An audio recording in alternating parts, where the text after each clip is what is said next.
Pre high స్కూల్స్ని తీసుకురావడం కానీ, హై స్కూల్ ప్లస్లను తీసుకురావడం కానీ, శాటిలైట్ స్కూల్స్ని తీసుకురావడం కానీ, 3rd క్లాస్ నుంచి సబ్జెక్ట్ టీచర్తో చెప్పించాలనుకోవడం కానీ, ఇవన్నీ కూడా తప్పులు, పాపాలు అని చంద్రబాబు నాయుడు గారు ప్రజల్ని రెచ్చగొట్టే ప్రయత్నం కూడా చేస్తున్నారు.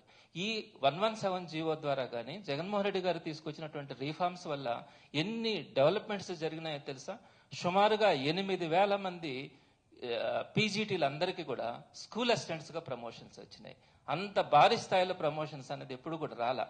ఏ విధంగానైనా కూడా మొత్తం మీద ఒక ప్రమోషన్స్ అన్నవి 25,000 టీచర్స్కి ప్రమోషన్స్ ఏదో ఒక విధంగా ఎంఈఓలుగా కానీ, హెచ్ఎంలుగా కానీ, స్కూల్ అసిస్టెంట్లుగా కానీ 25,000 మెంబర్స్ టీచర్స్కి ప్రమోషన్స్ వచ్చినాయి. అదేవిధంగా సుమారుగా 10,254 మంది లాంగ్వేజ్ పండిట్స్ అందరికీ కూడా స్కూల్ అసిస్టెంట్స్గా ప్రమోషన్స్ ఇచ్చినారు. 2,659 మంది పీఈటీలకి స్కూల్ అసిస్టెంట్స్గా ప్రమోషన్స్ ఇచ్చినారు.